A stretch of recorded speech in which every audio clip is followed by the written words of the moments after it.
Climate change was a key theme at Davos 2020. We focus on that here now on ENCA Weekend. So what did we actually learn about it? There's always a lot of talking.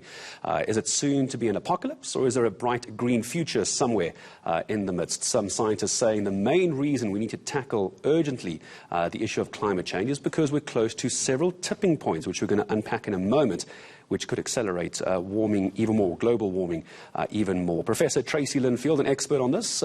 Pleasure to have her with us from Wits School of Law, joins us. Good morning, climate expert, and I'm so glad you're here to talk to me about this because having read some of the media over the past few days, there are these tipping points. Before we just dig down into the granular, Professor, good morning. Good morning, did you get a good sense coming out of this Davos? Are we moving forward? So the bright point about this Davos meeting was people are saying this is the first time climate change really topped the agenda. Before the meeting, this World Economic Forum brings out a global risks report. And for the first time, the top 5 risks in terms of likelihood were all environmental.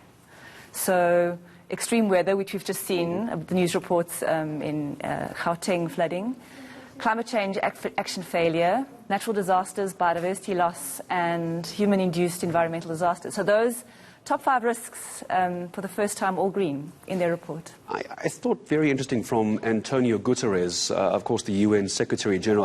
I want to quote this, and I want to get your thoughts on this, and I quote from the UN Secretary General, "We will be destroyed by climate change, not the planet." Not many people have come out with that way of looking at it. Everyone talks about the planet. Obviously, there is an incredible amount of damage, but he's almost brought it back to the human side. We're killing ourselves, aren't we? Absolutely.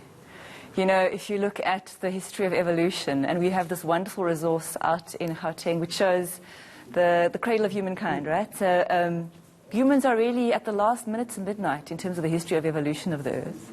And the Earth will continue after us, but we're seriously jeopardizing our safety on this planet.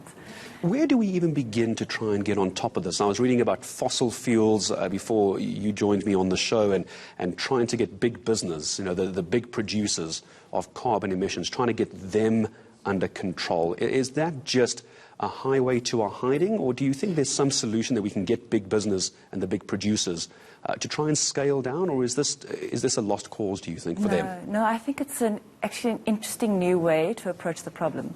So climate change has been on the agenda for decades, right? In 1987, the Intergovernmental Panel on Climate Change was formed, and we've been focusing on countries. So everyone is depressed because the United States is leaving the Paris Agreement.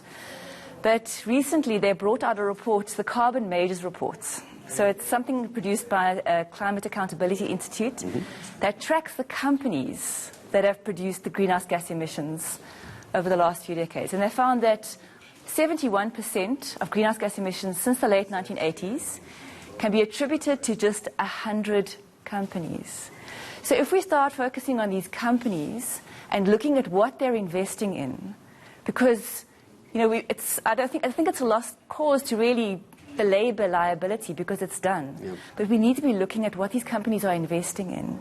I think that's a way forward to pressurize them not to be investing in fossil fuels.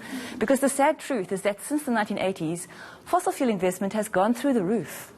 It has increased. It has not gone down. So the UNFCCC, the Climate Change Convention, in a way has been ineffective. So we need to try different points of leverage, and I do think that's an interesting point to start looking at. But also, they're the ones merely providing what we're all demanding, isn't it? Absolutely. Yeah, so it's, you know, it's fine to say, okay, well, Sasol, which is on that list, is it wrong? Anglo-American, Glencore, BHP Billiton, Gazprom, all those companies, they're wrong, but we're the ones using it. So we need to fundamentally rethink how we move ourselves, how we heat ourselves, how we, you know, provide electricity for all the industrial purposes that we use it for. It's obviously a societal problem, but I think looking at what these companies are investing in and who's backing them can help us, you know, force change because we don't have a lot of time.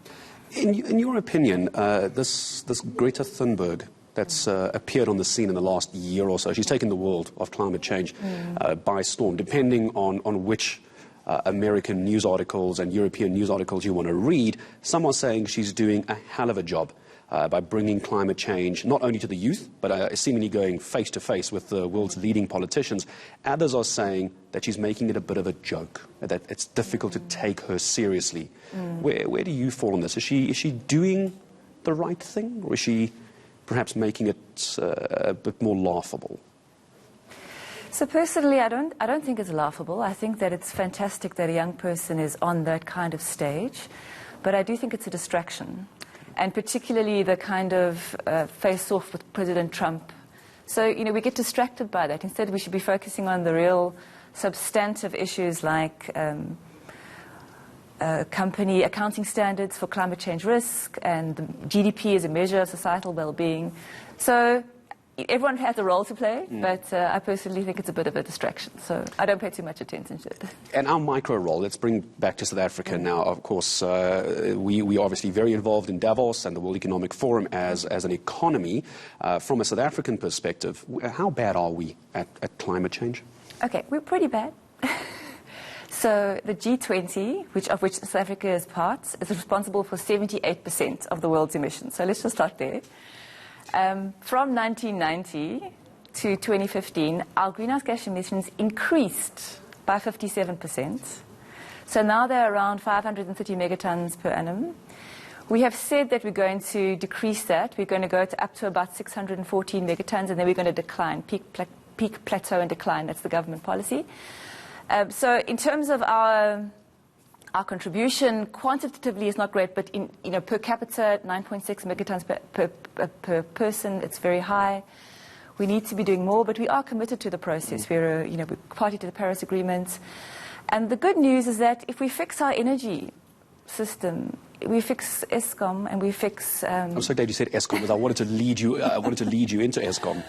It's a large part of the problem. 65%, 80% of our greenhouse gas emissions are energy related. So we fix our energy problem, we fix our climate change problem. And we've got a fantastic resource. We've got amazing solar energy resources that we can use, and wind energy. Professor, thank you very much for coming in to speak to us. I'm sure we'll be speaking again as we start unpacking these issues. Professor Tracy Linfield, climate expert from Wits University, I thank you for coming in to speak to us today here on